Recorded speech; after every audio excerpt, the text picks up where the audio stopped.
महाप्रभु जगन्नाथ जी का जो मुख है ये श्री कृष्ण है, और यहाँ अधर से नीचे का जो अंग है जो वस्त्र में लिपटा रहता है वो श्री किशोरी जी हैं, वो श्री राधा रानी है। क्यों? क्योंकि वस्त्रों के भीतर जो महाप्रभु जी का स्वरूप है वो गौर वर्ण है, और वस्त्रों के ऊपर जो महाप्रभु जी हैं ये श्याम वर्ण है। इसलिए राधा कृष्ण मिलत तनु है श्री महाप्रभु जगन्नाथ जी। इसीलिए महाप्रभु जी साड़ी पहनते हैं। महाप्रभु जगन्नाथ जी क्या पहनते हैं? साड़ी पहनते हैं। अगर उनकी पोशाक देखो तो बगलबंदी नहीं पहनते, पीताम्बरी नहीं पहनते।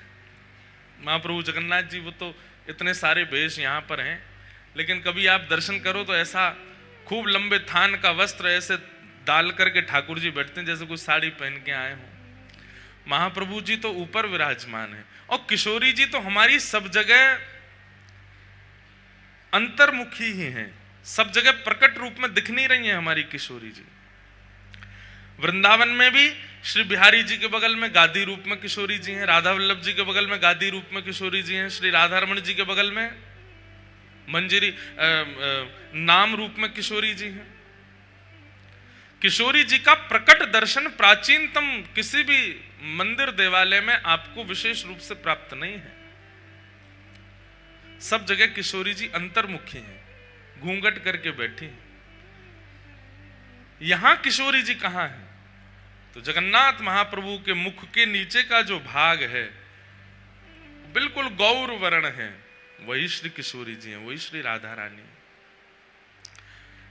सब लोग इधर देखो, हमारे ब्रज में तो किशोरी जी ने गिरिराज जी उठाए, यहां तो जगन्नाथ जी किशोरी जी ने उठा रखे हैं।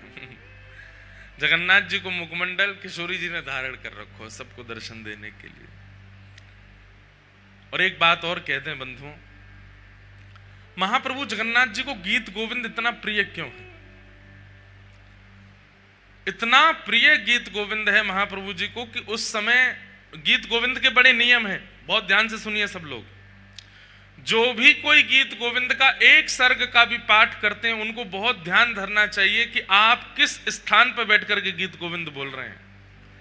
क्योंकि श्री नाभाजी महाराज भक्तमाल जी में कहते हैं, ता सुनवे राधा रमण अवश्य पधारे। गीत गोविंद सुनने के लिए ठाकुर जी अवश्य आते हैं, और महाप्रभु जगन्नाथ जी की तो प्रसिद्धि है कि गीत गोविंद कहीं गाया जाता है किसी भी रूप में सही, महाप्रभु जी वहां आ जाते हैं।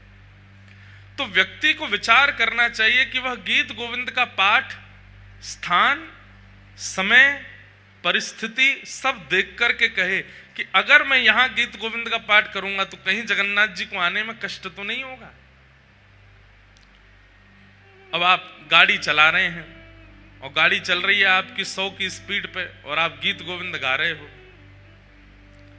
तो गीत गोविंद गा तो आप रहे हो, लेकिन 100 की रफ्तार में जब गाड़ी चला रहे हो ठाकुर जी को कितनी तेज भाग करके आना पड़ेगा आपके पास, वो श्रमित ना हो जाए। उनको कष्ट नहीं होगा, लेकिन हमको विचार करना चाहिए। आप किसी ऐसे स्थान पर बैठे हैं जहां पवित्र नहीं है, शुद्धता नहीं है, बिल्कुल गंदगी पड़ी हुई है, और आपके गीत गोविंद चल रहे हैं, तो महाप्रभु जी को वहां आना पड़ेगा। उसका विचार कीजिए। कभी भी गीत गोविंद कर सकते हैं, लेकिन थोड़ा प्रयास करके आसपास देख लीजिए कि महाप्रभु जगन्नाथ जी अगर आएंगे तो उनको कोई कष्ट तो नहीं होगा, तभी गीत गोविंद गाइए। अगर आप गा देते हैं तो उसमें पाप कोई नहीं है, लेकिन एक प्रेमी का स्वभाव होता है कि वो अपने प्रियतम को कष्ट नहीं देना चाहता। महाप्रभु जगन्नाथ जी को कहीं कष्ट ना हो जाए, इसलिए चलते फिरते उठते बैठते खाते पीते हंसते सोते जागते समय करने में कोई अपराध नहीं, पर करना नहीं चाहिए, क्योंकि महाप्रभु जी को फिर श्रमित होना पड़ता है। इसलिए हमने नियम बताया कि गीत गोविंद जब भी करो पास में एक आसन लगाओ, शुद्ध आसन जिस पर कोई विराजा ना हो, उस शुद्ध आसन पर सुंदर इत्र लगाओ, इत्र लगा करके महाप्रभु जगन्नाथ जी का आवाहन करो, उसके बाद गाओ। देख लीजिए गाड़ी खड़ी हो, सुंदर छाया हो, बहुत टीक दोपहरी पड़ रही हो, चिलचिलाती धूप निकल रही हो, महाराज पैर बाहर धरे नहीं जा रहे हैं, खुद तो 16 टेम्परेचर पे एसी चला के बैठे हो, और उस समय गीत गोविंद गाने लगे, महाप्रभु जी को दौड़ के आना पड़ेगा। उनको धूप में, वो विचार नहीं करेंगे कि धूप है, ताप है, आंधी तूफान बारिश क्या है, वो तो आ ही जाएंगे। इसलिए इन सब भावों का विचार करते हुए ही गीत गोविंद का पाठ करना चाहिए। महाप्रभु जी को गीत गोविंद क्यों प्रिय है? क्योंकि संपूर्ण गीत गोविंद महाकाव्य में जयदेव महाप्रभु ने किशोरी जी के चित्त में जो प्रेम है ठाकुर जी के लिए वही गाया है। किशोरी जी के चित्त में जो प्रेम है, किशोरी जी जिस लीला का चिंतन करती रहती हैं सदैव। अब गीत गोविंद का जो हम लोग एक सर्ग गाते हैं, उस सर्ग में एक पंक्ति आती है, कालिया विषधारा गर्जन जनरंजन जनरंजन।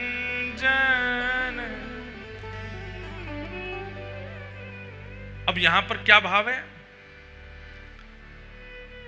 कि जब कालिया नाग के फण पर ठाकुर जी नृत्य कर रहे हैं, उस समय जन का रंजन हो रहा है, सब लोगों को सुख मिल रहा है। बहुत ध्यान से सुनिएगा, गीत गोविंद की एक एक पंक्ति उसमें एक लीला छुपी है। पर आचार्यों ने और गुरुजनों ने हमसे मना किया है कि गीत गोविंद का ज्यादा प्रवचन मत कीजिएगा। क्यों? क्योंकि गीत गोविंद में ऐसी अंतरंग अंतरंग बातें हैं कि उन बातों को सबको सुनाने का अधिकार नहीं है। इसलिए गीत गोविंद, कथा आपको सुनाने के लिए, कीर्तन आपको सुनाने के लिए, भजन आपको सुनाने के लिए, कवच आपको सुनाने के लिए, पर गीत गोविंद महाकाव्य केवल ठाकुर जी को सुनाने के लिए होता है। वो ठाकुर जी सुनते हैं, आप उसको समझ नहीं पाएंगे। अब गीत गोविंद में क्या कहते हैं? बोले जब कालिया नाग के ऊपर ठाकुर जी ने नृत्य किया, उस समय जन का रंजन हुआ। अब इसका सीधा अर्थ तो यह है कि ब्रजवासी यमुना जल पान नहीं कर पा रहे थे, गैया जमुना जल पी नहीं पा रही थी, इसलिए ठाकुर जी ने कालिया नाग को भगा करके समस्त ब्रजवासी जनों का रंजन किया, आनंद किया। लेकिन इसके पीछे गुप्त कथा क्या है? गुप्त कथा यह है कि ठाकुर जी जब वंशी बजाते हैं और ठाकुर जी जब गान करते हैं, तब किशोरी जी नृत्य करते हैं। ठाकुर जी बहुत निपुण हैं नृत्य में, ऐसा अद्भुत नृत्य ठाकुर जी करते हैं कि ठाकुर जी के नृत्य को देख करके सब सहचरियां सखियां जो देख लेता है वो देखता ही रह जाता है ठाकुर जी को। ऐसा नृत्य ठाकुर जी करते हैं। लेकिन जैसे ही किशोरी जी नृत्य करना प्रारंभ करती हैं, तो ठाकुर जी अपना नृत्य भूल जाते हैं, किशोरी जी को देखते हैं। तब ठाकुर जी ने किशोरी जी के चरणों में प्रणाम करके कहा कि हे श्यामाजू, मुंह पे नेक कृपा करो। बोले कहा कृपा करें? बोले इतना बढ़िया आप नृत्य करो, जे नृत्य मोह को सिखाए दो। किशोरी जी से कही कि मोह को नृत्य सिखाए दो। श्यामा प्यारी श्याम को नृत्य सिखावे, श्यामा प्यारी श्याम को नृत्य सिखा। किशोरी जी ठाकुर जी को नृत्य सिखाते। गुरु और सिखाने वाले का एक स्वभाव होता है कि वो शिक्षा देने के बाद अपने शिष्य से कहता है कि अब जो मैंने सिखाया वो हमको दिखाओ, हमको बताओ, परीक्षा दो। तो ठाकुर जी ने नृत्य तो सीख लिया, लेकिन नृत्य सीखने के बाद में किशोरी जी से बोले हे श्यामाजू ऐसे नहीं दिखाऊंगा। बोले तो? बोले काउदना बढ़िया वारो मंच मिलेगा वहां नाच के दिखाऊंगा आपको। तो किशोरी जी रोज प्रतीक्षा कर रही हैं कि कब मंच मिलेगो, कब मंच मिलेगो। जैसे ही ठाकुर जी ने कालिया नाग को यमुना जी से बाहर निकाला, यमुना जी से बाहर निकालते ही ठाकुर जी ने जैसे ही अपने चरण धरे हैं, चरण धरते ही ठाकुर जी के मन में भाव आयो, या तो बढ़िया मंच नहीं मिलेगा, बढ़िया गुदगुदो सो मंच है, जहां चरण धरो वही मुख नीचे है जाए। अपने 1000 फन खोल लिए कालिया नाग ने। ठाकुर जी बोले या तो बढ़िया मंच नहीं मिलेगा, वर्सेटाइल मंच है, बिल्कुल गुदगुदो है। तो बाकी ब्रजवासी तो व्याकुल हो रहे थे। यशोदा मैया ने जब देखी नाग के ऊपर लाला चढ़ गया, तो मैया तो मूर्छित है के गिर गई वहीं पे। अरे मधुमंगल सीता मैया उतार के लाओ, जे सांप के ऊपर चढ़ गो है। ब्रजवासी तो व्याकुल हो रहे थे। तो फिर जयदेव महाप्रभु ने ये क्यों कहा कि जन रंजन है, ये सबको सुख मिल रहा है, यहां तो सब दुखी हो रहे हैं। नंद बाबा, यशोदा मैया, बलभद्र जी सब चिल्ला चिल्ला के लाला नीचे उतरिया, अरे सांप के फने लाला खा जाएगा तो नीचे आ जा। पर ठाकुर जी तो कूद कूद कर नृत्य कर रहे हैं। कालिया विषधर गंजन जन रंजन यदुकुल नलिन दिनेश जय जय देव हरे। तो ठाकुर जी कालिया नाग के ऊपर नृत्य कर रहे हैं। उस समय किसका जनरंजन हो रहा है? किशोरी जी का रंजन हो रहा है। और किशोरी जी पीछे खड़ी खड़ी मंद मंद मुस्कुरा रही हैं। आहा, ठाकुर जी ज्यों ज्यों चरण धरते हैं ब्रजवासियों के तो प्राण हलक में आ जाते हैं। ऐसी बड़ी जीव निकार है कालिया नाग। लेकिन किशोरी जी तो ताल दे रही हैं, जैसे कोई गुरु दूर खड़े होकर के ताल देता है, ऐसे किशोरी जी ताल दे रही हैं और ठाकुर जी नृत्य कर रहे हैं। भगवान की इन अंतरंग लीलाओं को, इन रसमयी लीलाओं को प्रकट किया है श्री जयदेव महाप्रभु ने गीत गोविंद महाकाव्य में। इसलिए ठाकुर जी, अभी जब हम ये पूरा प्रसंग गा रहे हैं, जैसे ही मैंने कहा कालिया विषधर गंजन, विश्वास मान लीजिएगा मंदिर में चाहे षोडशोपचार चल रहे हो, लेकिन जगन्नाथ जी दौड़ के पंडाल में आ गए हैं। तुरंत ठाकुर जी आ जाते हैं, अरे कोई गीत गोविंद सुना रहे है। इसीलिए हमने विस्तार से पूरा पद गा दिया कि महाप्रभु जी इतनी दूर से आए तो थोड़ी देर सुन के तो जाएं। और जब आप लोग तो बैठे चुपचाप हमको देख रहे थे, पर हमको लग रहा था सामने कालिया नाग प्रकट हो गया और महाप्रभु जगन्नाथ जी उस पर नृत्य कर रहे हैं, भाव से नाच रहे हैं। वैसे तो हमारे वृंदावन चंद लाला बड़े छोटे और हल्के होंगे, कालिया नाग पे इतना जोर नहीं पड़ा होगा। लेकिन अगर जगन्नाथ महाप्रभु कालिया नाग के ऊपर चढ़ गए होते, नृत्य वित्य तो खत्म, वो मैं मर जाता हूं। ऐसे भारी भरकम दाल भात खा खा के ऐसे तगड़े है गए ठाकुर जी। इसलिए ठाकुर जी को गीत गोविंद बहुत प्रिय है। ये महाकाव्य ठाकुर जी को अति प्रिय है।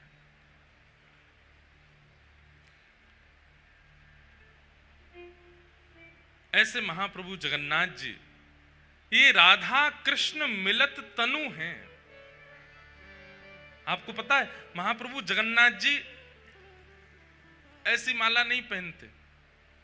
ऐसी माला मतलब जिन मालाओं में गांठ लगी हो, जो ऐसे गोल हो, पूरी जोड़ हो, एक ही हो, ऐसी माला महाप्रभु जगन्नाथ जी नहीं पहनते। कैसी पहनते हैं?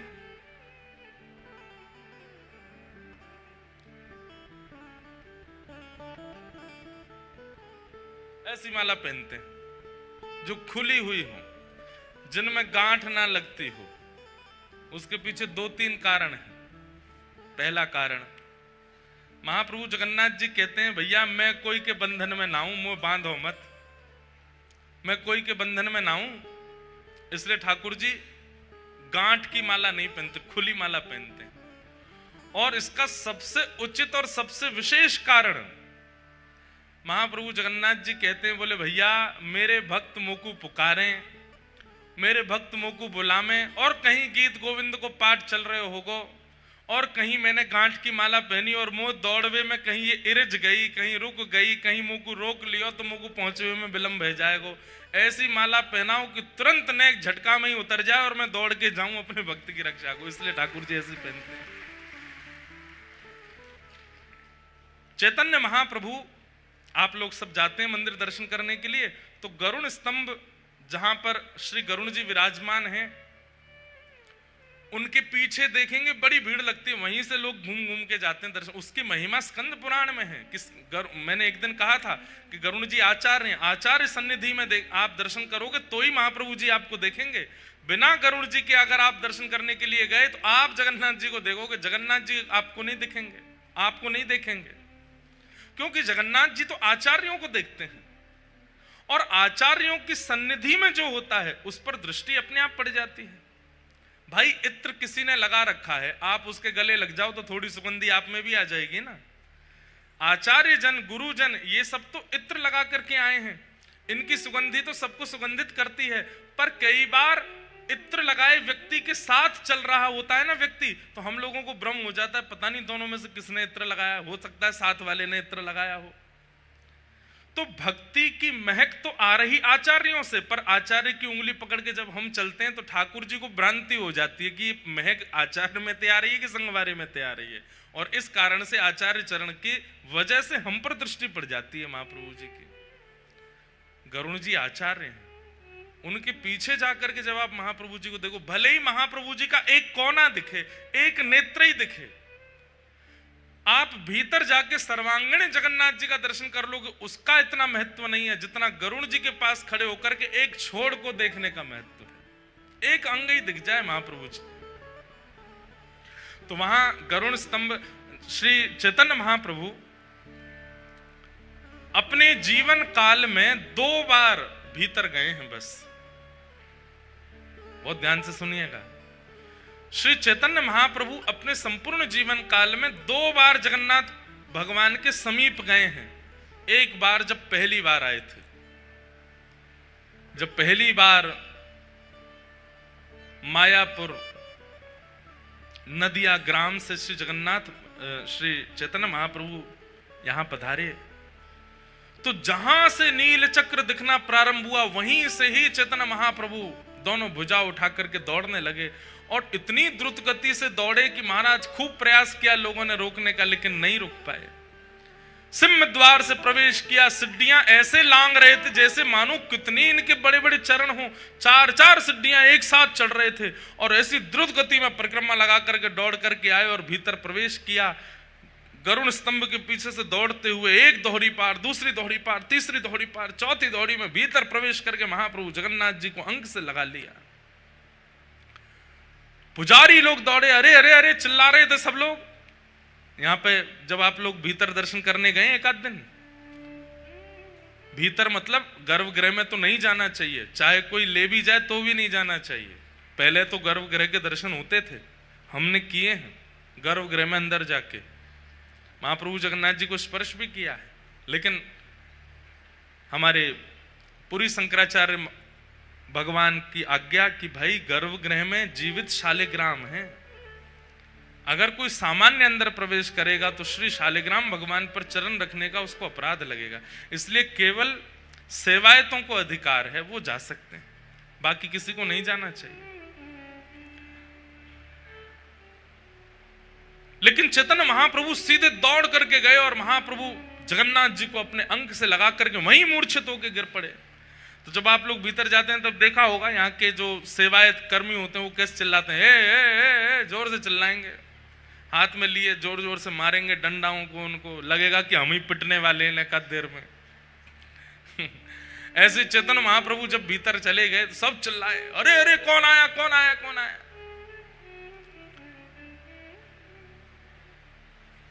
सब लोगों ने देखा तो भावावेश में पड़े हैं, नेत्रों से अश्रु नहीं सर्वांगण अंग से अश्रुपात हो रहे थे। सब लोग उनको उठाने लगे, तभी वहां पर सार्वभौम भट्टाचार्य जी खड़े थे। उन्होंने कहा रुको रुको रुको, स्पर्श मत करो, देख नहीं रहे हो प्रेम के अष्ट लक्षण इनके अंग में से प्रकट हो रहे हैं, शरीर कांप रहा है, आंखों से अश्रुपात हो रहे हैं, इनकी आत्मा इनमें है पर इनका ध्यान यहां नहीं है, इनके नेत्र ऊपर की ओर चढ़ गए हैं, ये प्रेम की अवस्था में पहुंच गए, आप इनको कैसे उठा सकते हैं। तब महाप्रभु भीतर गए। उसके बाद फिर सार्वभौम भट्टाचार्य जी अपने घर ले गए, सब उनके सेवक गण आ गए। उसके बाद महाप्रभु जी ने सदा गरुण स्तंभ के पीछे से ही दर्शन किया। आज भी वहां 3 उंगली दीवार पर बनी हुई है महाप्रभु जी की।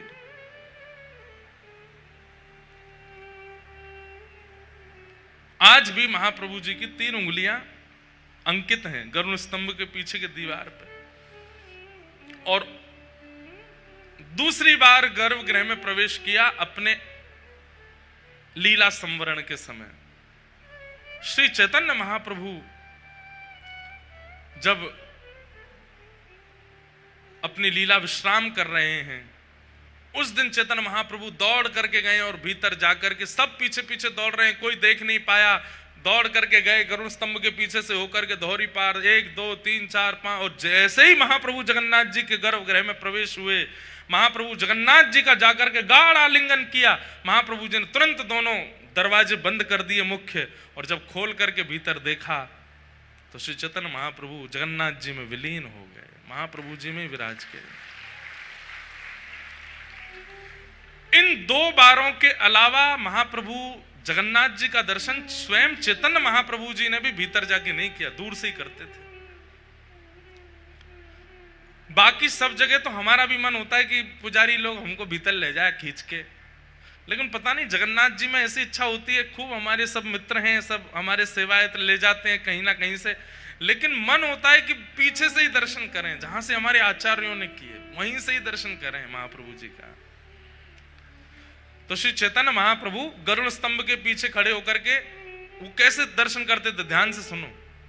अब भीड़ तो बहुत होती है, आप लोगों को भी लगता होगा किसी के कंधा पे चढ़ जाएं, कोई स्टूल दे दे, नेक तो दिख जाएं जगन्नाथ जी। एक छलांग मारो, एक बार में जितने जगन्नाथ जी दिख जाएं उतने जगन्नाथ जी को नेत्रों में बंद करके मंदिर से निकल के बाहर आ जाओ और कहीं एकांत में बैठ करके नेत्र बंद करके फिर उस सर्वांगीण अंग का चिंतन करो। जगन्नाथ जी के दर्शन की ये विधि है। जो थोड़े से दिखे बस उन्हीं को ही बार बार पुनः पुनः पुनः पुनः वही देखते रहो नेत्रों में। और चैतन्य महाप्रभु क्या करते थे, उस छवि को नेत्रों में धारण करके फिर मानसी सेवा करते थे जगन्नाथ जी की। कैसी सेवा? आओ जगन्नाथ जी, आपके लिए मैं सुंदर मलाई लाया हूं, लो मेरे हाथ से पाओ। आहा, महाप्रभु जगन्नाथ जी मुख खोल करके पा रहे हैं। महाप्रभु जगन्नाथ जी को आसन लगाया है, उस पर बैठाया है, कुछ चर्चा कर रहे हैं, महाप्रभु जी उसका उत्तर दे रहे हैं। कभी आरती करते हैं, कभी नैवेद्य पधराते हैं, कभी बलैया लेते हैं, कभी कुछ करते हैं। तो चैतन्य महाप्रभु बंगाल से आए थे, उनको पता तो उनको सब था, लेकिन लीला करनी थी। तो ऐसी ही गांठ की माला बना करके जैसे ही महाप्रभु जी को पधराई, माला टूट के अपने आप गिर गई मानसी में। चैतन्य महाप्रभु बोले, ये माला क्यों गिर गई? कोई नहीं ठाकुर जी, मैं दूसरी माला लाऊं। फिर से बगीचा में गए, मानसी में ही वहां से सुंदर पुष्प चयन करके लाए, फिर से माला बनाई, बना करके जैसे ही महाप्रभु जी को मारे फिर टूट के गिर गई। अब कोई 10-5 फूलों की माला तो बनती नहीं है जगन्नाथ जी की, कम से कम नहीं तो 400-500 पुष्प लगते होंगे तब एक माला बनती होगी, इतनी विशाल माला पहनते हैं। चैतन्य महाप्रभु बोले, इतनी देर हो गई, आप माला धारण क्यों नहीं कर रहे हैं? यहाँ पूरे बगीचा के बगीचा खत्म होते जा रहे हैं, आप माला क्यों नहीं पहन रहे? मानसी में कर रहे हैं सेवा। तो मानसी में बैठकर के महाप्रभु जी चिंता कर रहे हैं कि जगन्नाथ जी माला क्यों नहीं पहन रहे हैं। तो यहाँ 5 सखा हैं श्री जगन्नाथ जी के। कल हमने एक सखा की चर्चा सुनी, श्री बलराम दास। ऐसी एक सखा और है, उनका नाम है श्री जगन्नाथ दास। तो वो जगन्नाथ दास जी बाहर घूमते घूमते आए और चैतन्य महाप्रभु के बगल में बैठ करके बोले, आपकी मालाएं बार बार इसलिए टूट रही हैं क्योंकि आप गांठ बांध रहे हो, गांठ खोल करके पहना दीजिए, जगन्नाथ जी धारण कर लेंगे। तो चैतन्य महाप्रभु को यह चिंतन हुआ कि मेरे मानसी में मैं क्या सेवा कर रहा हूं, इसको कैसे पता? मैं अपनी मानसी में माला बना करके पहना रहा हूं, ये इसे कहां से दिख रहा है? पूछने लगे, भाई तुम कौन? बोले, पहले माला पहनाओ फिर बताऊंगा। चैतन्य महाप्रभु ने फिर माला बनाई और उसमें गांठ नहीं लगाई। जैसे ही महाप्रभु जी को धारण कराई, श्री जगन्नाथ महाप्रभु जी ने माला स्वीकार कर ली।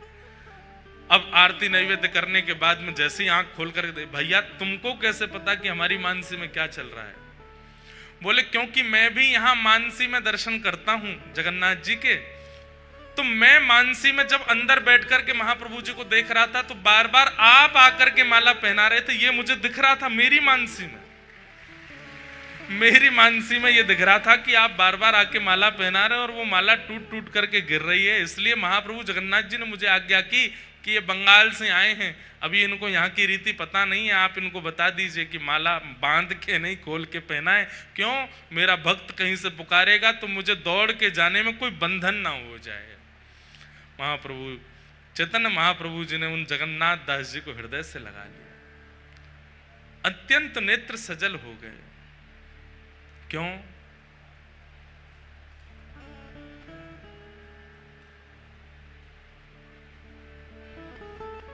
जो हरि को प्रिय है वो हमें अतिशय प्रिय हो जाए तो हरि के भी हम प्रिय हो जाते हैं। समझ में आई बात? जो ठाकुर जी को प्रिय हैं वो अगर हमारे प्रेमी बन जाएं तो उनके नाते से ठाकुर जी के हम प्रेमी बन जाएंगे। चैतन्य महाप्रभु ने उनको हृदय से लगा लिया, बोले जय हो जगन्नाथ दास जी, आप तो इतने अत्यंत प्रिय हैं श्री जगन्नाथ जी के, आपको सब पता है उनकी मानसी में क्या सेवा होती है, क्या होता है, आप मेरे हृदय में झांक करके देख लेते हैं, मैं आपको प्रणाम करता हूं। तो महाप्रभु जगन्नाथ जी ने, महाप्रभु चैतन्य महाप्रभु ने सदैव जगन्नाथ महाप्रभु का दर्शन गरुड़ स्तंभ के पीछे से ही किया, वहीं से दर्शन करना चाहिए। लेकिन जो शास्त्रों में आज्ञा है कि महाप्रभु जी का दर्शन करने से कौन कौन से ग्रह नक्षत्र ठीक होते हैं, ध्यान से सुनो। भास्करो दक्षिण नेत्रम वाम नेत्रम बधूपमन मंगल नासिका क्षेत्रम बुद्ध अधर मेव च बृहस्पति तिलकम च स्वर्णमंडितम शुक्र चतुष्कृण पुत्र शनि सर्वांग विस्तार राहु किरीट रूपम च मकराकृत रेव च कस्तुष्व भुजंगाकारं कुंडली नागरूपक एवं च नव समाहार ग्रह रूपी दनार्दनम। दाएं आंख में सूर्य का निवास है। श्री जगन्नाथ महाप्रभु की दाहिना नेत्र जब आप देखते हैं तो आप साक्षात सूर्य का दर्शन कर रहे हैं। बाएं नेत्र में चंद्रमा का निवास है, ये दोनों सूर्य चंद्र हैं। जगन्नाथ महाप्रभु की जो नासिका है ये मंगल ग्रह है। जिनको मंगल दोष हो वो खूब सर्वांगीण अंग का दर्शन करो, परंतु बार बार महाप्रभु जी की नाक ही देखते रहो, आपका मंगल ग्रह पवित्र हो जाएगा। और अधर बुध ग्रह है, ये मुखमंडल अधर जो है ये बुध हैं, इनका दर्शन करने से बुध पवित्र होते हैं। महाप्रभु जगन्नाथ जी का तिलक जो है ये गुरु बृहस्पति ग्रह हैं, ये बृहस्पति हैं। तिलक का दर्शन करने से बृहस्पति ग्रह मंगलकारी हो जाते हैं। महाप्रभु जगन्नाथ जी के मुख के जो चारों कोने हैं, दो इधर और दो इधर, ये कोने जो हैं, मुख के चारों कोण जो हैं वो शुक्र ग्रह हैं, उनका दर्शन करने से शुक्र ग्रह पवित्र हो जाता है। महाप्रभु जगन्नाथ जी का जो संपूर्ण काला वर्ण है, जो कृष्ण कांति दिखती है नेत्रों के बीच में और यहाँ मुखमंडल के ऊपर, ये काली कांति जो है ये शनि ग्रह है। जिनको शनि की 7.5 चलती हो वो महाप्रभु जगन्नाथ जी के उस काले वर्ण का ही दर्शन करते रहे। महाप्रभु जगन्नाथ जी का जो स्वर्ण किरीट मस्तक पर लगाया जाता है यहाँ पर, वह राहु ग्रह है, उसको दर्शन करने से राहु की दशा मंगलमयी हो जाती है। मुख के नीचे का संपूर्ण जो श्री विग्रह जिन्हें किशोरी जी का रूप माना जाता है, उनका दर्शन करने से क्रेतु ग्रह पवित्र होते हैं। ऐसे महाप्रभु जगन्नाथ जी के सर्वांगीण अंग का यदि कोई व्यक्ति नित्य दर्शन करता है, उसके कोई भी ग्रह हानिकारक नहीं होंगे, सब मंगलकारक हो जाएंगे। ऐसे महाप्रभु जगन्नाथ जी का स्वरूप है। इसलिए आप दुनिया के किसी भी कोने में रहिए, महाप्रभु जगन्नाथ जी का नित्य दर्शन किया कीजिए। और इसी भाव से करो, पहले दोनों नेत्रों का दर्शन करो, फिर अधर का दर्शन करो, फिर ठाकुर जी के चारों कोने का दर्शन करो, फिर काली माँ का दर्शन करो, नासिका का दर्शन करो, सर्वांगण अंग में यहाँ पर जो स्वर्ण किरीट उसका दर्शन करो, तिलक का दर्शन करो, फिर नीचे के अंग का दर्शन करो। सर्वांगण जगन्नाथ जी को देख करके नमस्कार करके अपने कार्य में प्रस्तुत हो जाओ। आपके सारे ग्रह प्रतिकूल क्यों होते हैं? क्योंकि ग्रह को जो अनुकूलता आपसे चाहिए वो उन्हें मिल नहीं रही है।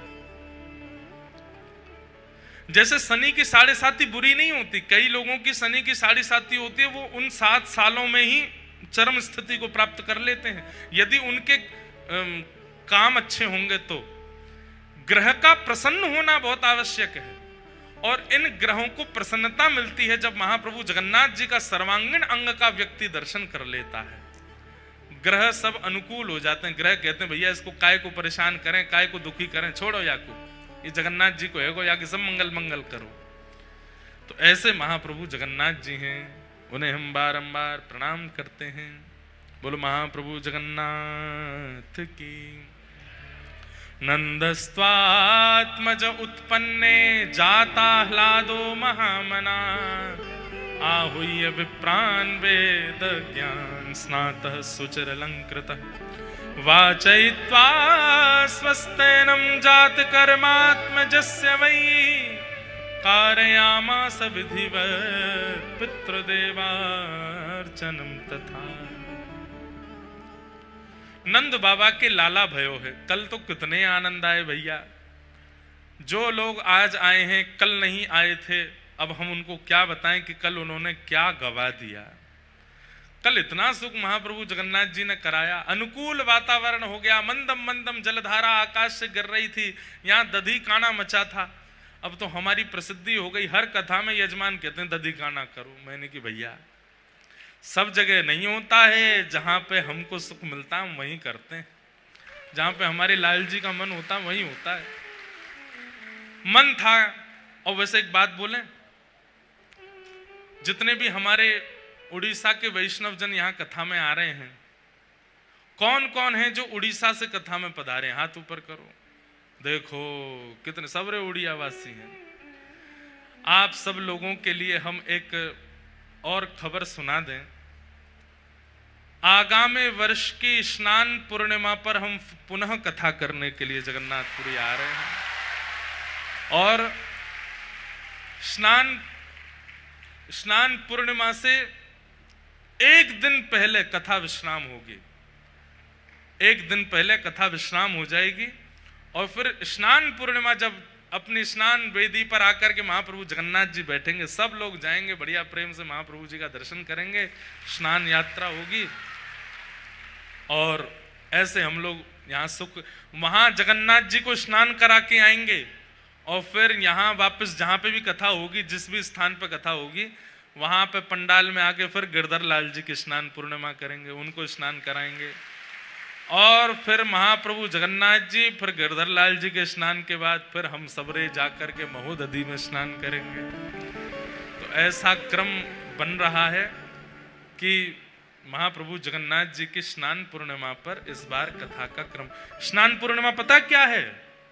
श्री जगन्नाथ जी का हैप्पी बर्थडे है, जगन्नाथ जी का जन्मोत्सव है। महाप्रभु जगन्नाथ जी गुंडीचा महारानी के यहाँ पर जो इस विग्रह में प्रकट हुए, वो स्नान पूर्णिमा के दिन ही हुए, और उस दिन महाप्रभु जी का जन्मोत्सव माना जाता है। तो बहुत जल्दी है, अब तो कुछ ही महीने रह गए हैं, फिर आएंगे महाप्रभु जी के सामने, खूब बढ़िया मधुरतम आनंद करेंगे, कथा सुनेंगे, और फिर प्रयास करेंगे। वैसे तो देखो स्नान पूर्णिमा और रथ यात्रा इतनी भयंकर चिलचिलाती गर्मी पड़ती है जगन्नाथपुरी में, और गर्मी तो गर्मी पड़ती है, इतने पसीना आते हैं हमने तो अनुभव किया है कि शरीर शांत ही नहीं रहता है। ऐसा लगता है कि स्नान पूर्णिमा वाले दिन जगन्नाथ भगवान नहा करके खींच गए हों, रुक जाओ दारी क्यों, तुमने इतना नहाया मुझको, रुक जाओ, तुम्हारे अंग ते जल जावेगो नहीं, नहाते ही रहोगे। ऐसी गर्मी जगन्नाथपुरी में पड़ती है कि नहाते ही रहते हैं यहाँ पे। लेकिन एक बार स्नान पूर्णिमा पे कर जाएंगे, और फिर उसके अगले साल, या वैसे तो 28 तक सब कथाओं का क्रम है, लेकिन बहुत जल्दी फिर रथ यात्रा पर भी कथा करेंगे। पूरी रथ यात्रा में यहाँ विराजें, और कथा का समय रखेंगे रात्रि 10 बजे से 2 बजे तक। क्यों? पूरे दिन तो रथ यात्रा में रहेंगे, सोने का काम नहीं है, निद्रा हम लोगों से बहुत दूर रहती है। पूरे दिन रथ यात्रा करेंगे, रात में कथा सुनेंगे, और 1 घंटा 2 घंटा जितना सत्संग हो जाए अच्छा है। उस दिन सब बस बातें ही किया करेंगे, आज रथ यात्रा में क्या अनुभव किया, आज महाप्रभु जी क्या कर रहे थे, आज जगन्नाथ जी का कैसा भाव था।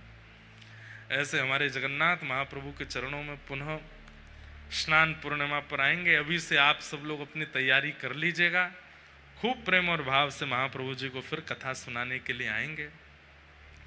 नंद बाबा के लाला भयो, सब ब्रजवासी आनंद में भर गए, और आनंद में भर करके नंद रानी यशोदा को बधाई दे रहे हैं, मैया यह धन धर्म ही ते पायो, नीके राख यशोदा मैया, नारायण घर आयो।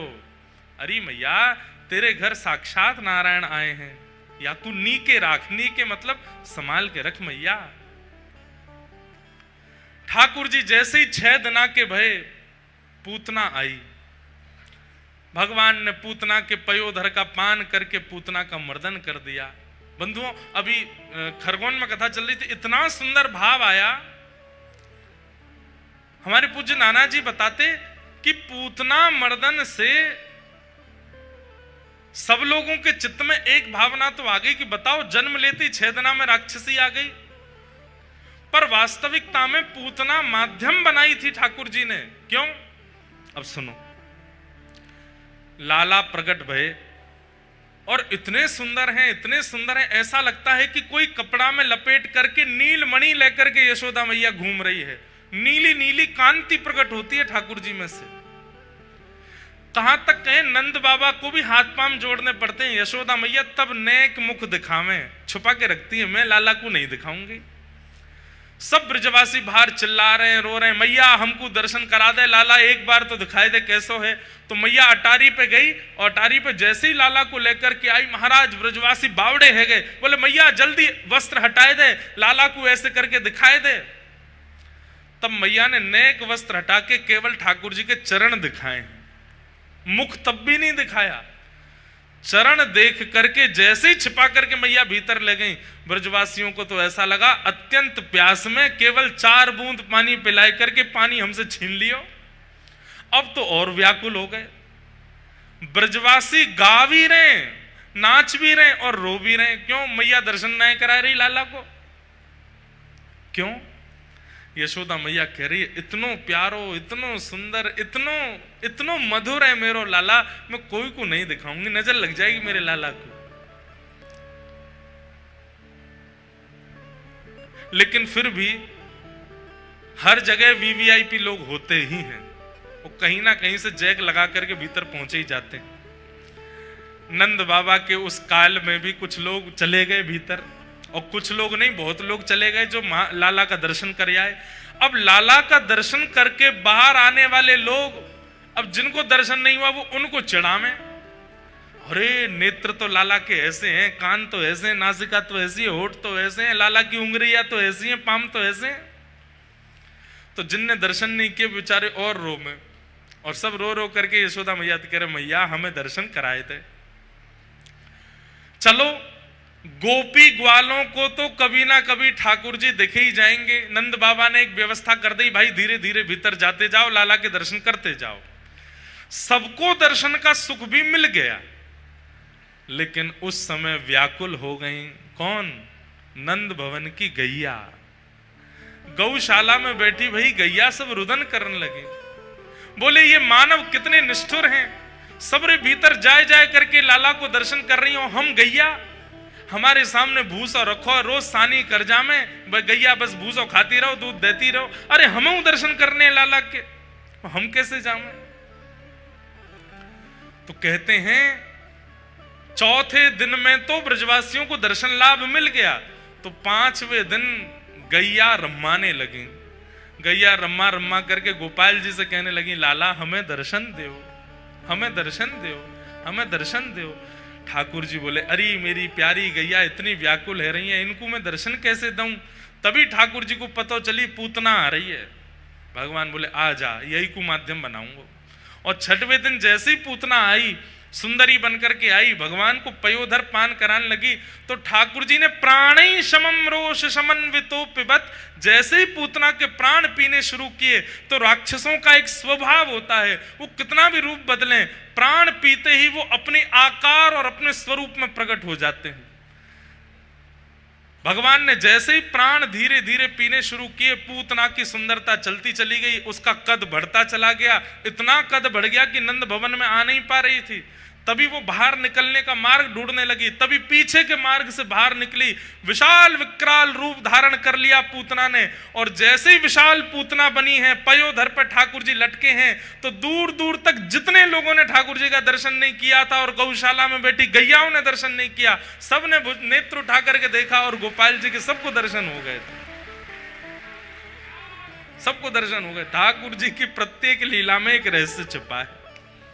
पूतना मारना विशेष नहीं था, ठाकुर जी बोले ऊंची सिड्डी चाहिए मुझको, कहां जाऊं, कोई ऊंची मंजिल वाली इमारत चाहिए जहां मैं सबन को दिख जाऊं, तो बोले लग जाए यही को बनाऊं। तो उसके प्राण पी करके इतनी विशाल कर दी पूतना कि ठाकुर जी उसके पयोधर पर लेटे हुए हैं और वहीं से गैया दर्शन कर रही है, नेत्रों से अश्रुपात कर रहे हैं। जितनों को ठाकुर जी के दर्शन नहीं हुए, सब ने ठाकुर जी देख लिए उस दिन। पूतना मरी, मरने के बाद जब सब ब्रजवासी गए तो लाला को लेकर के सब ब्रजवासी के मन में आई कि लाला को नजर तो ना लग गई होगी, अरे मैया तुम्हारे लाला को नजर लग गई होगी। बोले कहाँ करें, कोई वैद्य के पास चलें, कोई ओझा के पास चलें। बोले वैद्य ओझा के पास कहाँ जानो, हमारे ब्रजमंडल की सबसे बड़ी वैद्य तो गैया है, गैया के पास चलो। और गौशाला में उस दिन पहली बार श्री गोपाल जी का प्रवेश हुआ है। इसलिए ठाकुर जी का छठी उत्सव जो लोग मनाते हैं उनसे हमारी प्रार्थना, घर में मत मनाओ, मंदिर में मत मनाओ, आंगन में मत मनाओ, गैया के गौशाला में जाके मनाओ, क्योंकि ठाकुर जी की छठी उत्सव गौशाला में मनी है। ठाकुर जी ने छठे दिन पहली बार गौशाला में प्रवेश किया, नंद भवन से और कहीं नहीं गए, गौशाला में गए। और वहां जाकर के क्या हुआ तो वर्णन करते हैं, गौमूत्रेण स्नापित्वा पुनर्गौरज सार्वकम। गौमूत्र से ठाकुर जी को स्नान कराया गया। मतलब ठाकुर जी क्षमा प्रार्थी हैं, गैयाओं से कह रहे हैं अरे गैया जे सबरे ब्रजवासी मेरो दर्शन कर ले गए, सबरे मानव मेरो दर्शन कर ले गए, पर मेरी वास्तविक मैया ने मेरो दर्शन नहीं कियो, मैं तुमको दर्शन देवे आया हूं। और जब हम किसी के सामने कृतज्ञ होते हैं तो क्या करते हैं, दीन बनते हैं। बहुत ध्यान से सुनना, हम किसी के सामने जब कृतज्ञ होते हैं तो हम दीन बनते हैं। जैसे किसी ने हम पे बहुत बड़ा उपकार किया और हम रिटर्न में उसको धन्यवाद नहीं कह पाए, तो वर्षों बाद वो व्यक्ति मिलता है तो हम क्या करते हैं, अरे भैया आपने हमारी बहुत, हम आपसे कुछ, हम तो दे भी नहीं पाए, आपके चरण छूते हैं, आपको प्रणाम करते हैं, इसको कृतज्ञता कहते हैं। तो ठाकुर जी गैयाओं के सामने अति कृतज्ञ हो गए और अति कृतज्ञता के रूप में ठाकुर जी ने क्या किया, बोले इनके मूत्र से मुझे स्नान कराओ, गौमूत्रेण स्नापित्वा। ठाकुर जी ने मूत्र से स्नान किया और गौमूत्र से स्नान करने के बाद पुनर्गौरज सार्वकम, गैया के चरणों की रज उठा उठा करके गोपियां, अब देखो गोपियां तो अपने मन से क्रिया कर रही हैं, पर वास्तविक में गोपियों का मन नहीं है, ये ठाकुर जी की योजना है। गोपियां कह रही मैया गौमूत्र से स्नान है, अब लाला को नजर नहीं लगेगी। तब दूसरी गोपी बोली अरे ना मैया, मेरो तो मन ऐसा कहवे, लाला की प्रत्येक उंगली प्रत्येक अंग में गैया की रज और लगाओ, जितनी अलाय बलाएं नजर होंगी सब चली जाएंगी। गोपियां अपने मन से क्रिया कर रही हैं, पर ये सब तो ठाकुर जी कृतज्ञता कर रहे हैं कि 6 दिनाते मैंने तुम्हें दर्शन नहीं दियो, मेरो अपराध स्वीकार करो। तो ठाकुर जी ने गौमूत्र से स्नान किया और गौरज उठा करके माथे से, अंग से, हस्त कमल से, नाभि से, चरणों से, सब जगह ठाकुर जी लगा रहे हैं। उस समय 9 लाख गायों के नेत्रों से अश्रु प्रवाह हो गया। कितने प्यारे हैं ठाकुर जी, सबका विचार करते हैं। अरे आप कहेंगे ये तो फिर भी चैतन्य है, ठाकुर जी जड़ पर भी कृपा करते हैं। आगे आप कथा सुनेंगे, ऊखल में बांध दिया जब यशोदा मैया ने, 2 वृक्ष खड़े थे, नलकूवर और मणिग्रीव, बंधुओं एक बात बोलें, अधिकतर तीर्थों में, धामों में जितने भी वृक्ष हैं वो सामान्य वृक्ष नहीं है। तीर्थों में, धामों में जितने भी वृक्ष हैं वो दो रूपों में हैं। बहुत ध्यान से सुनिएगा। पहला, या तो कोई ऋषि, या तो कोई भक्त, या तो कोई महापुरुष, उनकी इच्छा थी कि मैं सदा इस धाम में रहूं और इसका कभी त्याग ना करूं, ऐसी कृपा मुझ पर कर दो। और इसी भाव से उन्होंने भजन किया, तो उनके भजन के प्रभाव से ठाकुर जी ने उन्हें वृक्ष बना करके भेज दिया। बोले रहो अब सदा यहीं रहो, लोगों को छाया रूप में सेवा करते रहना और हमारे धाम। आप कहेंगे किसने मांगा ऐसा वरदान? उद्धव जी। आशा महो चरण रेणुज श्याम हम श्याम वृंदावने किमपि गुलमलतौषधीनाम। उद्धव जी महाराज कहते हैं वृंदावन का पौधा बना दो, वृक्ष बना दो। क्यों? ताकि जब जब हवा चले तो इन ब्रजवासियों की रज उड़ उड़ करके मेरे तन को पवित्र करती रहे। तो किसी भी तीर्थ धाम में कोई भी वृक्ष है, अगर तीर्थ के क्षेत्र के भीतर उसका प्राकट्य हुआ है तो इसका मतलब या तो वो कोई ऋषि है, संत है, वो तीर्थ धाम में अखंड निवास की भावना से वृक्ष बन करके आए। पहली बात। और दूसरी बात, कई बार भक्तों से अपराध बन जाता है, कई बार ऋषियों से अपराध बन जाता है, कई बार वैष्णवों से अपराध बन जाता है। तो उस अपराध का उन्हें दंड यह मिलता है कि वो तीर्थ में वृक्ष बन के खड़े होते हैं। धूप, ताप, वर्षा सब उनको सहनी पड़ती है।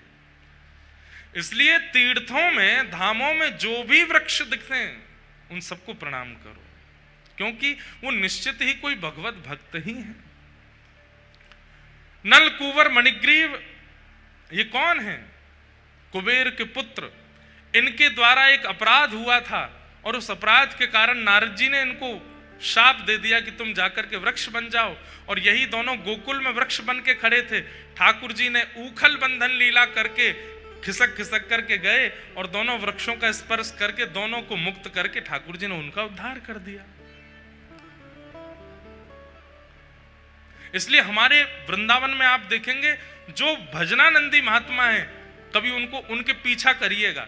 ऐसे पीछा मत करना, मतलब कभी वो निकलते हो ना, थोड़ी दूरी बनाकर पीछे पीछे चलना और उनको देखना है कैसे चलते हैं। तो आप देखेंगे उन महात्मा के मार्ग में जितने भी वृक्ष आएंगे सबको प्रणाम करेंगे, सबको दंडवत करेंगे। दो बातें इसके पीछे भी। पहली बात कि ये कोई वैष्णव हैं, इनको प्रणाम करेंगे तो इनकी कृपा हम पर होगी, हमारी भक्ति बढ़ेगी। और दूसरी बात, हम अभी राधा रमन जी दर्शन करके आए हैं, अब ये वृक्ष तो भीतर नहीं जा सकता, पर हमें दर्शन का जितना पुण्य मिला स्पर्श करके हम थोड़ा इनको दे देते हैं ताकि इनको भी अनुभव हो जाए कि भीतर ठाकुर जी कैसे हैं। और बड़ी भावनाएं बंधुओं कहां तक कहें। तो पूतना मर्दन लीला के माध्यम से ठाकुर जी ने गैयाओं को दर्शन कराया। ऐसे गौ पालक गोपाल जी को हम बारंबार प्रणाम करते हैं। धीमे धीमे ठाकुर जी नैकौर बड़े हैन लगे। 3 महीना के ठाकुर जी भये, जैसे ही करवट बदली महाराज, करवट उत्सव मनाया यशोदा मैया ने। सब ब्रजवासी आए, भगवान को आनंद कराने लगे। गदमदरा से लाला हैं, खूब हाथ पांव मोटे ताजे हैं। कोई गोपी गाल खींचे, कोई गोपी हाथ खींचे, कोई गोपी पाम खींचे। अच्छा एक बात बताएं, देखो हमारी कथा या तो आप ध्यान पूर्वक नेत्र खोल के सुना करो या फिर नेत्र बंद करके सुना करो। बस सो मत जाइयो, पतो चली नेत्र बंद किए कि ये लुढ़क गए। महाराज जी आप ही बोले थे।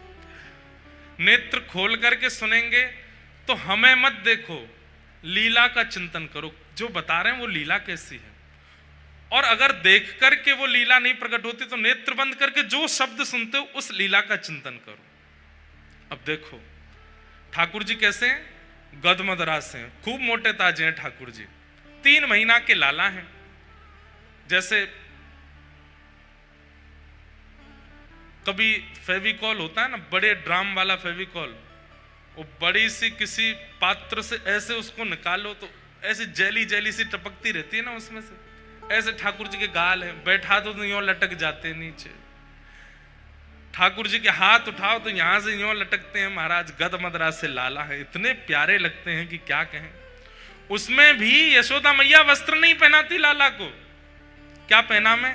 बोले कंठ में ने एक सुंदर सी सोने की आभूषण पहना दिए, बीच में यहाँ बगनखा पहनो है, एक माला पहनी है, एक कौंधनी पहनी है, पामन में सोने के कड़ूला हैं, हाथन में बस इतना ही श्रृंगार है लाला को। वस्त्र नहीं पहनते ठाकुर जी, स्वर्ण आभूषण पहन करके। और वो स्वर्ण आभूषण भी कैसे हैं? प्रत्येक आभूषण में छोटे छोटे धुनी आती है, ध्वन निकलती है, छोटे छोटे घुंघरू हैं सबरे आभूषणों में। तो ठाकुर जी उनको बजाते रहते हैं, बैठे बैठे सुख लेते रहते, खेलते रहते हैं अपने आभूषणों से। ऐसे मैया ने आभूषण बनवाए। नील वर्ण के ठाकुर जी हैं, और जैसे ही गोपियां आकर के लाला के ऐसे गाल पकड़ करके नेक खींचे, सोई गाल लाल पड़ जाते हैं, तो ऐसा लगता है नील सरोवर में कमल प्रकट हो गए हों। और जहां जहां गोपियां पकड़ती हैं लाला को, नेक पकड़ करके खींचे, तो वहां वहां गुलाबी हो जाते हैं। तो नील सरोवर तो श्याम सुंदर, और गुलाबी गुलाबी उनमें पुष्प प्रकट है गए हों, देख करके गोपियों का मन हरण हो जाता है। लेकिन गोपियों को तो सुख मिलता है, ठाकुर जी रोने लगते हैं। कोई गाल खींच रहा हो, कोई हाथ खींच रहा हो, कोई पाम खींच रहा हो। तो मैया लाला को उठा करके ले जाती है, एक बैलगाड़ी के नीचे सुवाई दे। सब रे आए करके छेड़े मेरे लाला, यहां सोवे को लाला। जैसे मैया भीतर गई, ठाकुर जी ने अपना पैर बड़ा करके महाराज पाद प्रहार किया, बैलगाड़ी गिर गई और उसी के ऊपर सक्टासुर का वध हो गया। ब्रजवासी सब दौड़े, लाला को जाकर के उठायो। मैया ने पूछी बैलगाड़ी कैसे गिरी? तो बालक बोले मैया तेरे लाला नहीं गिरी है। मैया बोली हम बे नेक ससो मेरो लाला हिले डुले है ना है, और तुम कह रहे हो जाने बैलगाड़ी गिर दी। बंधुओं, महाप्रभु जगन्नाथ जी को देखो आप, कैसे महाराज विराजमान हैं, विशाल का स्वरूप है ठाकुर जी का। लेकिन इनकी लीलाएं बिल्कुल लालाओं जैसी हैं, छोटे बालक की तरह लीला करते हैं। रथ यात्रा में जब निकलते हैं ठाकुर जी, तो हम लोगों को तो बाहर पहुंडी दिखती ठाकुर जी की, आगे पीछे ऐसे घूमते हैं। लेकिन जहां कैमरा भी नहीं जा पाते भीतर, हमको सब सेवायत जन बताते हैं, बोले कि महाप्रभु जगन्नाथ जी जब ऊपर से नीचे आते हैं श्री मंदिर से, तो जितनी सीढ़ी हैं उन पे खिसक के नहीं आते हैं। तो कैसे आते? बोले कूद कूद के आते हैं। एक सीढ़ी कूदते हैं, फिर दूसरी सीढ़ी पे कूदते हैं, फिर तीसरी सीढ़ी पे कूदते हैं। और जब महाप्रभु जगन्नाथ जी कूदते हैं, तो जैसे पत्थर के नीचे गिरने पर धमक होती है, ऐसी धमक होती है। मान जाते हैं भैया, हमारे जगन्नाथपुरी के पंडा पुजारियों जैसी मेहनत पूरे भारत में किसी मंदिर में नहीं है। इतनी मेहनत करते हैं, लेकिन मन में भाव आता है। 500, 600, 700 पुजारी लग करके सेवा करते हैं, तब महाप्रभु जी की सेवा होती है। अकेली यशोदा मैया लाला को कैसे संभालती होगी? ऐसे महाप्रभु जी, यशोदा मैया गोद में लेकर के लाला को दूध पिला रही है। दूध पीते पीते ठाकुर जी ने चिंतन किया, अरे तृणावर तारा है बवंडर के रूप में। सो ठाकुर जी बोले जे मुंह को उड़ा के ले जाएगो, और अगर कहीं मुंह को उड़ा के ले गए और मैं मैया को दूध पीता रहे तो मैया को भी उड़ा ले जाएगो। और मैया कहीं उड़ के आकाश में गई तो मैया के सामने मैं कैसे मारूंगा या को? ऐसा कछु करना पड़ेगा कि मैया कहीं दूर जाए मुझे छोड़ करके, तभी मैं ऊपर जाके या को मार के आऊंगा। आंगन में यशोदा मैया दूध पिला रही है लाला को। पीते पीते ठाकुर जी ने अपना इतना वजन बढ़ा लिया, इतना वजन बढ़ा लिया कि मैया बोली हाँ मेरे तो ऐसा लगे कि पामन में खून रुक गो है। लाला इतना दूध पीवे, ऐसो भारी भरकम सो है तो जारो है। मोह तो यूं लगे कल को बड़ो है जाएगा, 4 आदमी उठावे को लगेंगे। ठाकुर जी मनी मन सोच रहे होंगे हाँ मैया जगन्नाथ रूप में जई होएगा, 4 आदमी उठावेंगे तभी उठूंगा मैं, उठूंगा ही नहीं तो। 2 लोगों को आदमी लगते हैं उठाने के लिए, या तो वयोवृद्ध को या खूब सारे खूब तगड़ा हो उसको लोग लगते, भाई उठो बैठो अब लेट जाओ अब डोल जाओ। महाप्रभु जी वृद्ध तो नहीं है पर तगड़े हैं, खूब लोग लगते हैं उनको उठाने में। ऐसे भारी है गए ठाकुर जी, यशोदा मैया लाला को पकड़ के खींच रही, लाला बस कर, अब मत पीवे दूध, इतना दूध पी लियो कि भारी है गो पूरा। ठाकुर जी तो जिद कर रहे हैं, अभी बोलनो जाने ना है, बैठनो भी थोड़ा थोड़ा सीखें, चलनो भी ना जाने। बार बार मैया के पयोधर को पकड़ लेते हैं, और पीऊंगो और पीऊंगो। मैया ने खींच करके बोले इतना दूध पी के अपच है जाएगी, ठाकुर जी को दूर खींच करके लेटाए दियो। और मैया दूर जाके बोले बैठी रहूंगी तो आते रहेगो मेरे पास के दूध पिवाओ। तो मैया दूर चली गई। ठाकुर जी बोले हो गई योजना पूरी, अब गई मैया, अब आ जा तृणावर्त। इतने में ही तृणावर्त बवंडर बनता हुआ जैसे ही नंद भवन में पहुंचा, ठाकुर जी को जैसे ही आकाश में उड़ा करके ले गया, नीचे तो ठाकुर जी गोपाल, आकाश में जाकर के ठाकुर जी ने अपने हाथ पांव सबरे सीधे कर बोले आ दारी के तो बताऊं। तृणावर्त को गर्दन पकड़ करके महाराज आकाश से ही पृथ्वी पर पटक दियो। यहां ब्रजवासीन को लगी अरे हौवा आयो, उसको हमारे यहाँ हौवा बोलते हैं, वो जो बवंडर आता है ऐसे, हमारे यहाँ ब्रजभाषा में वो कहते हैं हौवा आगो। तो सबरे ब्रजवासी बोले हौवा आगो, लाला को लेके चलोगो आकाश में। सबरे ब्रजवासी पीछे पीछे दौड़े, परंतु रेत के भीतर ठाकुर जी ने क्या लीला की किसी को नहीं पता चला। तृणावर्त का वध कर दिया, बवंडर शांत हो गया, ठाकुर जी नीचे आकर के फिर से पड़ गए। ब्रजवासी दौड़े दौड़े आए तो ठाकुर जी मंद मंद मुस्काए रहे थे। सब ने कही लाला को कहीं लगी तो नहीं, हाथ पांव ठीक है कि नहीं, सब ठीक है, चकाचक आनंद में ठाकुर जी तो तृणावर्त वध करती है। सक्टासुर का वध किया, पूतना का वध किया, तृणावर्त का वध किया। और अब ठाकुर जी धीरे धीरे 1 साल के हैं लगे हैं। अब ठाकुर जी ने थोड़ा थोड़ा उंगली पकड़ करके खड़ा होना सीखा है, थोड़ा थोड़ा पैर आगे बढ़ा करके चलना सीखा है। और अभी शब्द नहीं बोलने आते, लेकिन ठाकुर जी कुछ बोलते हैं। क्या बोलते हैं ये समझ में नहीं आती, आऊं आऊं आऊं आऊं करके बोल जाते हैं बस। मैया यूं ही सोचते रहे, अच्छा लाला कहा कह रो है, लाला कहा बोल लो, अच्छा बोल लाला मैया। ठाकुर जी ना बोले। इतने में ही बलभद्र जी आ जाते हैं। बलभद्र जी आकर के कहते हैं लाला बोल भैया, ठाकुर जी नहीं बोलते। इतने में नंद बाबा आ जाए, लाला बोल बाबा, ठाकुर जी नहीं बोलते। ऐसे ही नंद भवन की गैया सामने आ जाती है तो ठाकुर जी उसकी तरफ उंगली करके मंद मंद मुस्का कहते मैया गैया। और जैसे ही ठाकुर जी गैया बोलते हैं, मैया बोलते हैं, दाऊ सबसे पहले गैया बोला।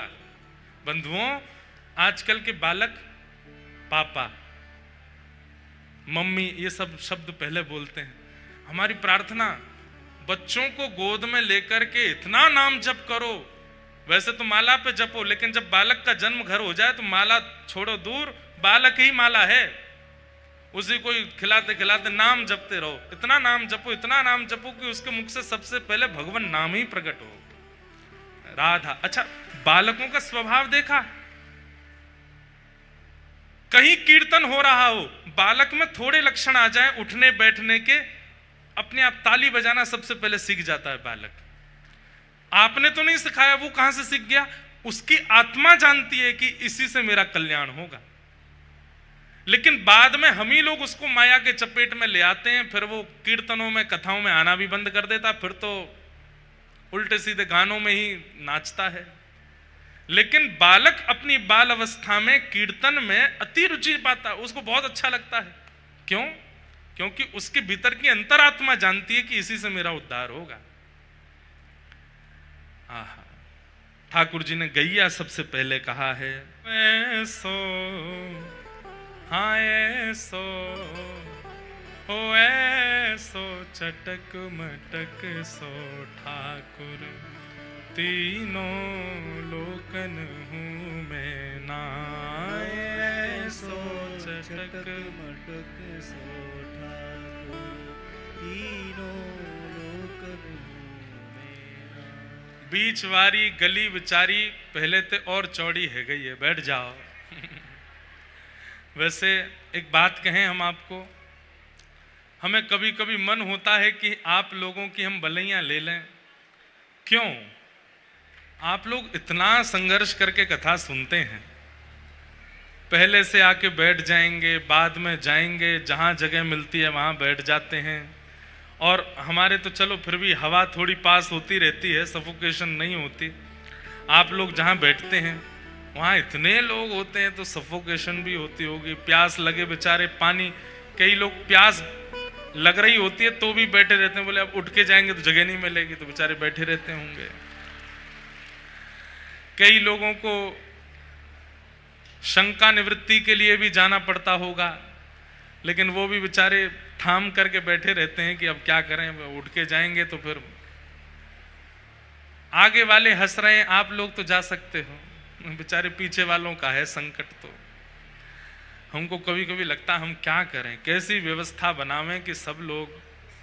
और अब तो लाल जी, हमारे गिरधर लाल जी की ऐसी कृपा होती है, कहीं कथा हो जाए, दुनिया के कहीं कोने में चले जाएं, इतने वैष्णव आते हैं, पंडाल छोटे पड़ जाते हैं, जगह छोटी पड़ जाती है। लेकिन कष्ट हमको फिर ये होता है कि कैसे बैठाएं लोगों को, कैसे व्यवस्थित हो कि भाई कथा सुन। हमारे अगर आसपास अब 100 लोग बैठा तो हम तो कथा ही नहीं कर पाएंगे। भाई थोड़ी जगह दो, थोड़े आगे पीछे है के बैठो ना, फ्री बैठे तब तो कथा निकले। लेकिन आप लोग इतना भाव से फिर भी सुनते हैं। अब हमें तो लगता है कि नृत्य करने के लिए तो 5 ही लोग उठते होंगे, लेकिन वो 5 चारों ओर से उठते होंगे, बीच वाला बोलता होगा मैं बैठ के क्या करूं, मैं भी खड़ा हो जाता हूं, तो वो भी बेचारा खड़ा हो जाता है, नहीं तो नीचे तो कोई चढ़ा जाएगा उसके ऊपर। आप लोगों की इस तपस्या को हम प्रणाम है, और आप सबके लोग बलैयां लेते हैं। भैया ठाकुर जी आप पर कृपा करें, ऐसे ही महाप्रभु जगन्नाथ आप पे खूब रीझ जाएं। कभी कभी मुझे लगता है अगर हम तो सामान्य वक्ता हैं, हमारे मन में ये भावना आती है, जब आप मंदिर दर्शन करने जाते होंगे तो वहां पे भी कितना भवका रहता है मंदिर में, अंदर कितने लोगों की गर्मी। महाप्रभु जगन्नाथ जी को भी बहुत दया आती होगी। उस समय जो आगे आके दर्शन कर जाते होंगे, महाप्रभु कहते होंगे जल्दी कर, निकर यहां से। पीछे वाले देख कितनों कष्ट पा रहे हैं बेचारे, बैठे हैं, कर रहे हैं सब क्रिया। जय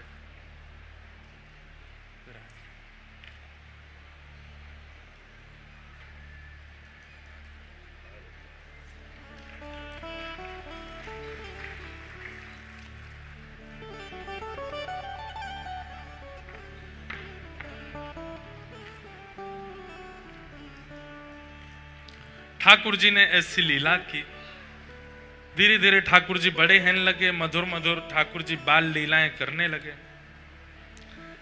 हमारे जगन्नाथ महाप्रभु आ तो गए उड़ीसा, लेकिन यहां पे भी इनकी बाल अवस्था गई नहीं। एक दिन महाप्रभु जगन्नाथ जी बैठे थे तो भगवान के परम भक्त श्री माधवदास जी पहुंचे भीतर, दर्शन कर रहे थे। तो भक्त तो पहचान जाते हैं कि ठाकुर जी का मुख मुरझा रहा है, थोड़े उदास लग रहे हैं। माधवदास जी बोले जय जय, आज आप इतने उदास क्यों लग रहे हैं, इतने संकट कष्ट में आप क्यों हैं? सब लोग बैठ जाओ, जो भी खड़े हैं सब लोग बैठ जाओ, जहां जगह मिले वहीं बैठ जाओ। माधवदास जी बोले प्रभु आप इतने हमको कष्ट में क्यों लग रहे हैं?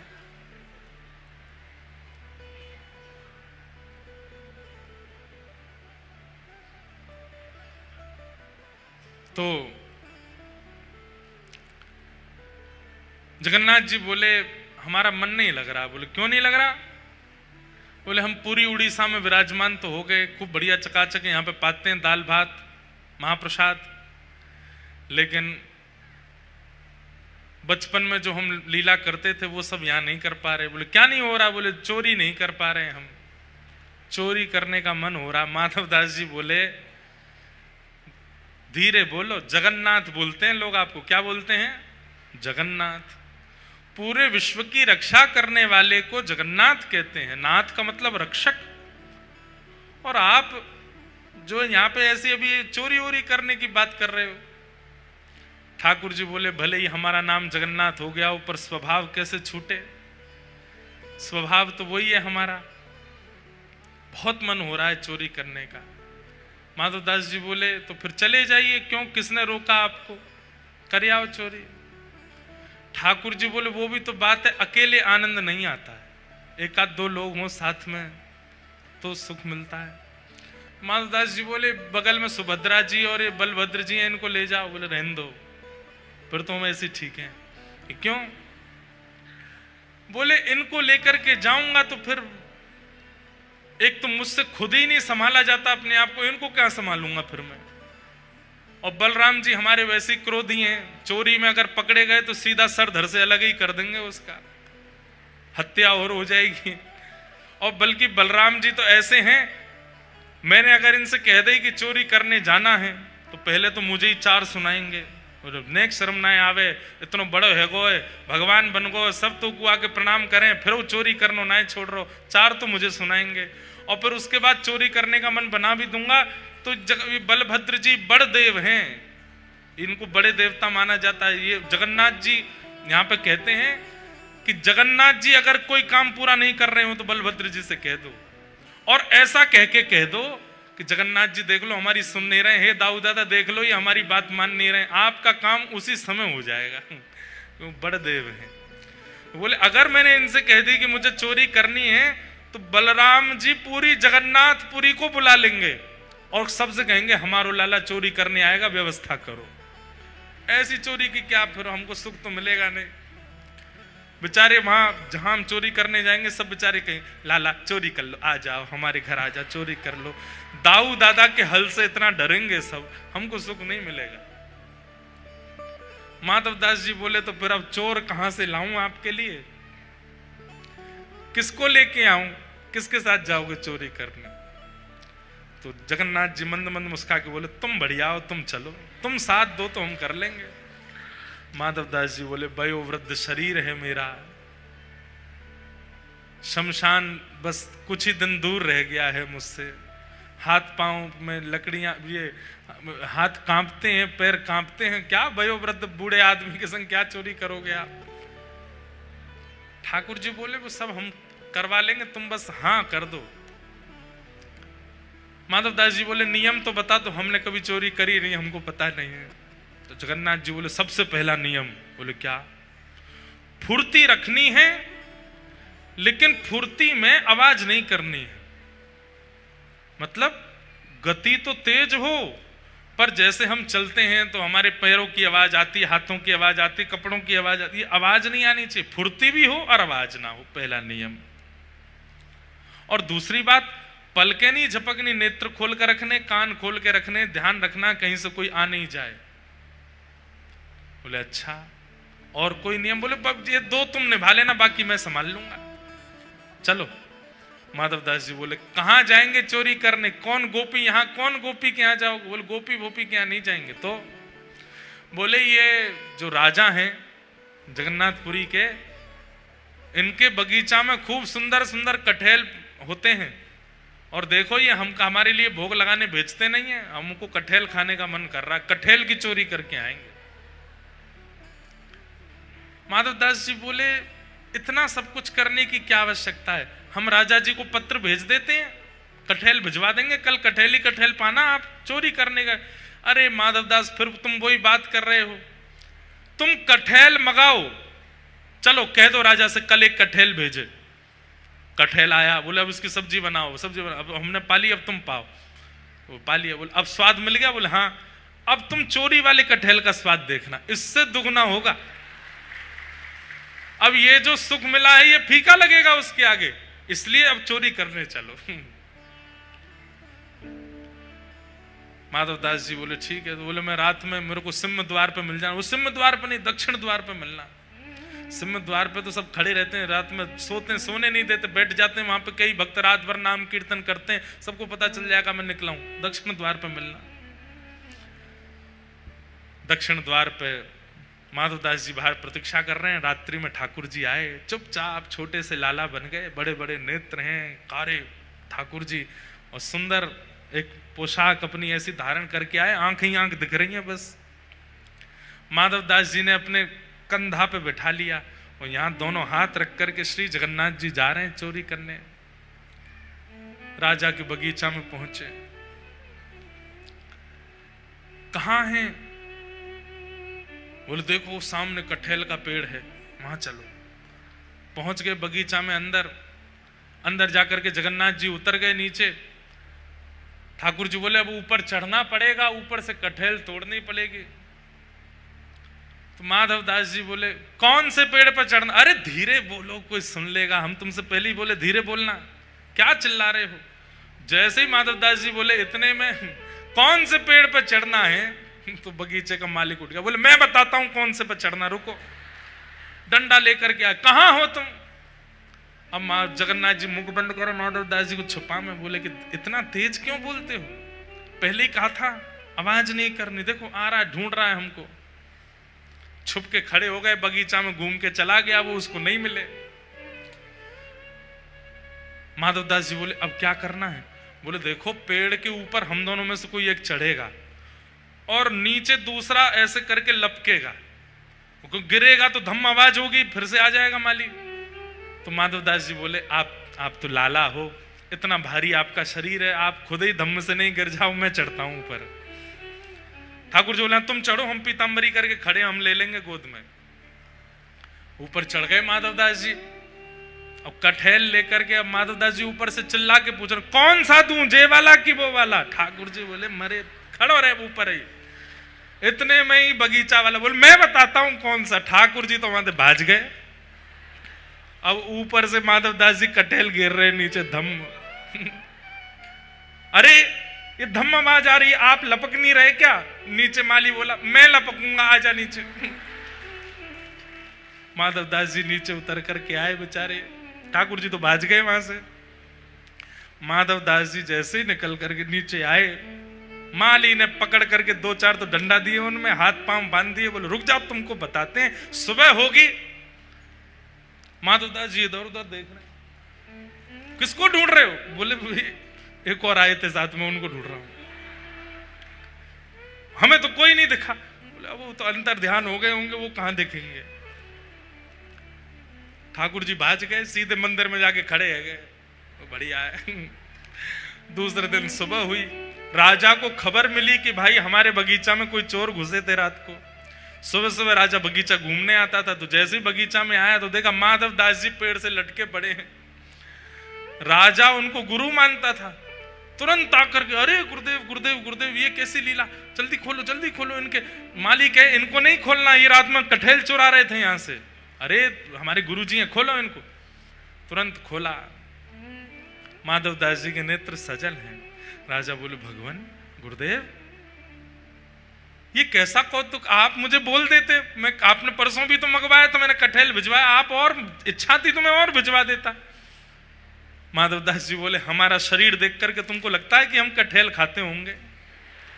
हमारे अंग में कहीं भी आपको ऐसे लक्षण दिखते हैं? हमारी जीवा इतनी चटोरी होगी कि हमको कटहल की इच्छा हो? तो बोले हमारी जगन्नाथपुरी में सबसे चटोरे कौन है? बोले कौन है? बोले सबसे ज्यादा स्वादिगर एक ही है, महाप्रभु जगन्नाथ। उनकी इच्छा हो रही थी कि भैया बहुत बड़े है गए, हमने चोरी नहीं करी, तो चोरी करने के लिए आपके बगीचे में आए थे, कटहल की चुराई करने के लिए हमको ऊपर चढ़ाया, सबरी बात बताई, और बोले वो तो भाज गए, इसने हमको पकड़ लिया। राजा के नेत्र सजल हो गए, चरणों में गिर गए, बोले मैं कितना बड़ा भाग्यशाली हूं, महाप्रभु जगन्नाथ मेरे बगीचे पर चोरी करने आए। और उसी दिन पूरा बगीचा महाप्रभु जगन्नाथ जी के ही नाम कर दिया। बोले अब ये महाप्रभु जी का ही है, अभी हमारा नहीं है, अब यहां जो भी सामग्री सब महाप्रभु जी की। माधव दास जी बेचारे स्नान ध्यान करके निकले, समुद्र प्रणाम करने जाते थे रोज भोर में। जैसे ही समुद्र प्रणाम करने गए, सोई दूर देखा कालिया ठाकुर ऐसे ऐसे चलते आ रहे। माधव दास जी बोले बहुत बढ़िया, भाज गए थे रात को? बोले हम तो नहीं भाजे, तुम चिल्ला क्यों रहे थे ऊपर पेड़ पे से? तो बोले तो तुम्हारी इच्छा पूरी हो गई, चोरी करनी है, चोरी करनी है, एक कटहल हाथ नहीं पड़ा आपके। बोले अब क्या करें? बोले चिंता नहीं करो, आप तो भाज गए थे, पर हम देखो रात में पिटे बंधे, पूरा बगीचा आपके नाम करवा के आ गए, लो अब जाओ खूब प्रेम से कटेल पाओ। ठाकुर जी बोले माधव मन की मन में ही रह गई। बोले क्या चोरी भाई नहीं? बोले तुम्हारे हाथ जोड़े हैं, तुम खुद ही देख लेना कब करनी है। तो आज भी जगन्नाथ महाप्रभु की इच्छा पूरी भई नहीं है चोरी करवे की। है कोई अगर तो करो ऐसी व्यवस्था कि कभी महाप्रभु जी आवे और चोरी कर ले जाएं आपके घर से कछु। बंधुओं, अपनी बगीचे के पुष्पों को इसी भाव से तैयार करो, अपने बगीचे के सुंदर फलों को भी इसी भाव से तैयार करो, अपने घर की सब सामग्री को इसी भाव से तैयार करो कि कभी महाप्रभु जी की इच्छा पूरी हो जाए, कभी उनका ये भाव पूरा हो जाए, वो हमारे घर आवे। तू है सखी बड़ भाग बड़ी, नंदलाल तेरे घर आवत है। तू है सखी बड़ भाग बड़ी, नंदलाल तेरे घर। चाहे ठाकुर जी कितनी भी दूर चले जाएं वृंदावन से, पर वृंदावन की स्मृति ठाकुर जी के संग ही रहती है। वृंदावन की लीला ठाकुर जी कहीं नहीं छोड़ते। श्रीनाथ जी चोरी करते हैं, हमारे जगन्नाथ जी चोरी करते हैं, वहां द्वारिकाधीश चोरी करते हैं। बद्रीनाथ भगवान बेचारे वो तो तपस्या में वो कर नहीं रहे, पर करते तो वो भी होंगे, छोड़ नहीं सकते। ऐसे हमारे महाप्रभु जगन्नाथ।